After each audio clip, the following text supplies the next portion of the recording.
Hello everyone, welcome back to episode 8 of our Angular series. In the last episode, we explored change detection, signals, and how Angular is moving beyond Zone.js. But we missed one important feature at input required. Today, we will cover that first and then move to structural directives and their modern replacements. Let's go back to our components. Student list.ts file. In Angular, at input is how we pass data from parent to child. But what if the parent forgets to provide the value? That could break the child component, right? So let's use required true here. So we already seen at input required true here. So we'll use signals here now. So how we use signals? Input function. Here we need to provide variable name input, and the input is imported from Angular core. We need to provide the type here. Let's go back to student list, and what if we forget to provide this one? So it still works, right? Student will be undefined, it still works. So this is mandatory here. So let's go back to student list ts and how to make this signal as required true. So we have a property called required. So if you provide like this field is mandatory. Now you can save and go back to app.html. You can see this is throwing error. Required input student from the common list must be specified. Student input is mandatory here, and we are not providing student here in this list, so it's throwing an error. It's saying student from common student list must be specified because it is required true. So this is how we are making required true in signals. Now let's move to structural directives. What is structural directive? Structural directives are those that change the DOM structure, like adding or removing or repeating elements. Structural directives like ngIf, ngFor, and ngSwitch. These are structural directives because based on this condition, it either adds elements or remove elements, or it will repeat the elements. So this is called structural directives because it is changing the structure of the DOM. You guys know about for loop, right? So for loop, what it will do, each time it will iterate through the array. So what if we have an iteration here? We don't have to write multiple lines here, right? Because each student list will pick each time one student. We have an example here. We have UI li elements. So li, what we have is app student list. Each time we will pass different student list. What if we have a for loop here? So for loop, what it will do, it will iterate through an array and it will pick each object in each iteration. So here we are considering 0th element, first element, second element. So iteration also it will happen the same way. It will pick first student, then the second student, like that. So what if we have a for loop here? We can avoid writing multiple lines here. So let's implement for loop here. Let's implement for loop ngFor. Small let student of students. So we can assign student. So we have student here, and I'm copying that and using it inside li. Okay, and I'm removing these lines. So it's also saying ngFor directive was used inside template, but neither ngFor directive nor the common module was imported. So when you use any ng directives, you need to use you need to import your common module in that particular module. Okay, if you are not using common module, you can import that particular directive as well. So I'm using ngFor here. So this is saying either you import common module because it's common module, ngFor is part of common module, or we need to use ngFor directive. Okay, so let's go back to this is inside app HTML. So let's go to app.ts. What I will do is we can import ngFor directive.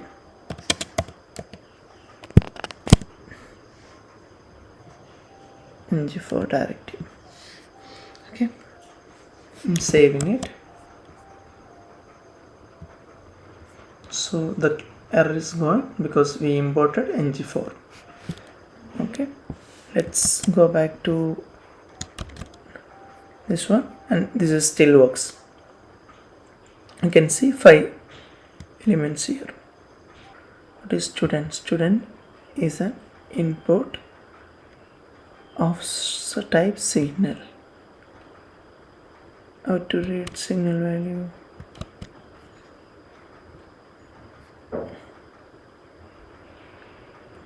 It may be possibly undefined, so control yes. Okay, let's go back to this. You can see the student list.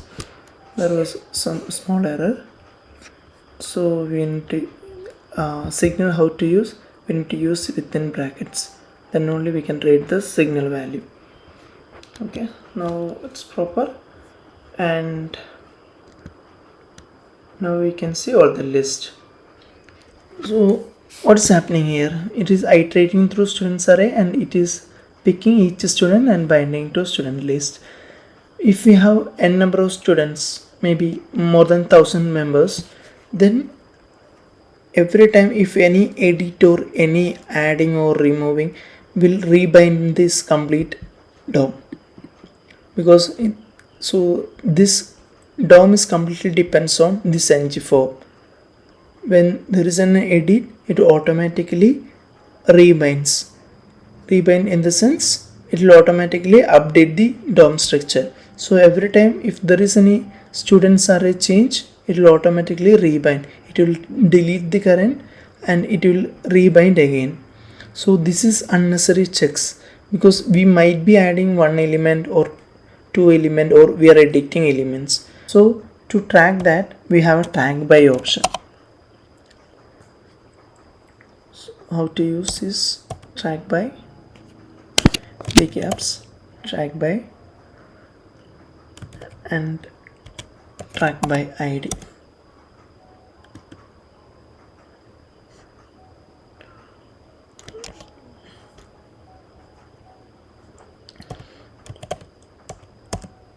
Okay, and trackBy ID is a function. TrackBy ID is a function which we need to declare inside component.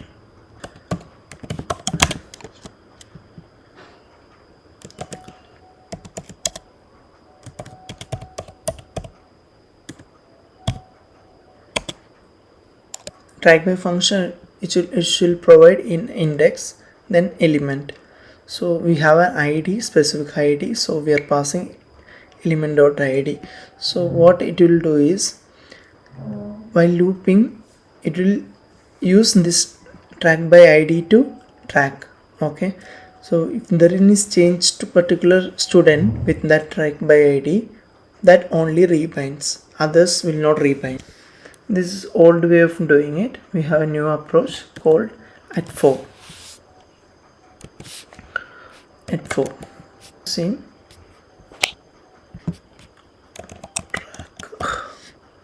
So modern ngFor, by default it will provide trackBy function, and here we need to, so we need to use like this. So this also will do the same thing, and this is more modern type of structure. Okay, I'm just saving it, which will do the same thing. You can see the same thing. And so this will automatically track the student ID. So this is, we don't have to create a separate function for this. This is modern way of approach. This automatically tracks the student ID, and whenever there is any change based on the student ID, it will bind or rebind. Okay, so only specific item. So based on this, so we are tracking student.id. So if there is any change with any object, or we are adding or removing any objects, it will automatically rebind only that student ID. It will not rebind any other elements. So the rebinding will be very much faster in this. So in this, we no longer need a separate trackBy function. Angular handles it directly with the track. So you might have noticed we are not using trackBy function. So we use only track. So we no longer need a separate trackBy function. Angular handles it directly with the track. This makes rendering list much faster. And what if we don't have any student name? So we can, because student list we are displaying student name, right? We can remove this element. So for that we have ngIf. So here we can give condition student dot name. Okay, so what this will do is, if this is truthy, then only it will add this line. If this is false, it will remove this entire line. This ngFor is a structural directive which will act based on yes or no condition. Student name is found, then only it will display. Otherwise, it will remove this element. Okay, so we need to add ngIf directive. Control S. Now if you go back to HTML, the ngIf is working, and go back to tabs, you can see all these things. And suppose if you are not providing any name here, so I'm just removing name. You can see this element is removed. This is no longer available, right? Because this is the fourth element, Miami. This is the other element is removed because name is empty here. So here what condition we have given? If name is not there, then ngIf will be false, and it will, this line. And same way we can use not also. So it will remove only that last one. Anyway, name we haven't provided, so it will not display that. Okay, so this way ngIf also we can use. And this is old way of approach. Again, ngIf also have new way of approach at if with the same condition. Okay. Student dot name. Student dot name. If student is there, this will do the same thing. So it's removed, and not if you are given, only the note will be displayed. If student name is not there, then only this will display. Okay, so this is modern way of if condition. And if condition also a structural directive, because based on the condition it's add or remove the DOM element. Okay, easy to write else condition as well. We can use else, and here and just provide no elements. Control S. Go back to this, you can see no elements, no elements, no elements, no elements, because the total 5 elements are there. It is displaying first. This is for first one, this is for second one, this is for just checking purpose I have added. So we can write else condition. This new syntax is more clear and more powerful, especially when you have nested conditions. And if you have only the old way of approach, then what we need to do is here ngIf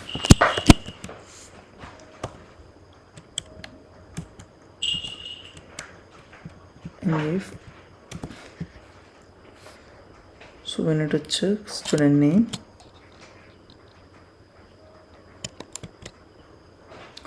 So student dot name, this condition. Okay, and we need to remove these things. It's no longer required with old one.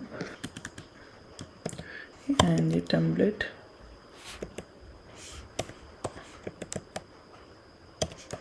print.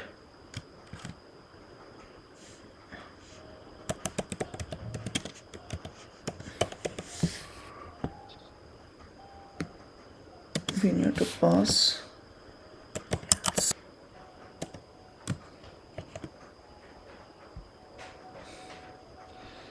So there's no issue. I'm just saving it and going back to this condition, and you can see wrong input because else condition is executed. This is how the old condition executes. We have condition and then else block, and we need to use inside ng template. We don't need any more ng template. We can write multiple else conditions also. It is more convenient and easy to use. The switch statement. Same way we have switch statement as well. Let's write some switch statement here. One div I'll create. Okay, and some here ngSwitch condition, ngSwitch, then condition. So okay, well, let's write inside, and the condition is student name dot name, p tag, and we have multiple ngSwitch case m.ts. So we use ngFor, ngIf, ngSwitch. Instead I'll use common modules. Okay, common module I am using, so will not get any error because common module has all the directives required.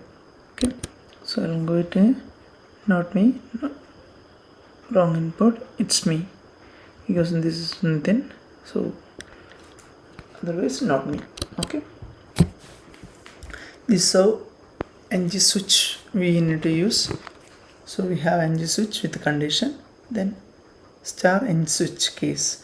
Same way we have a new modern approach as well. So this is inside here, the condition will be at switch,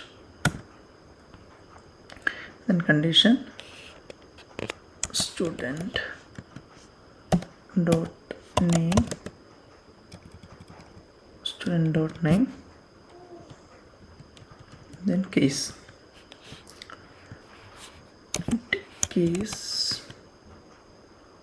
okay, I can mention Nathan, then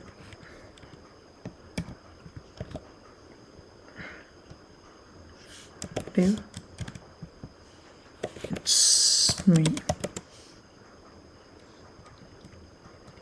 Okay,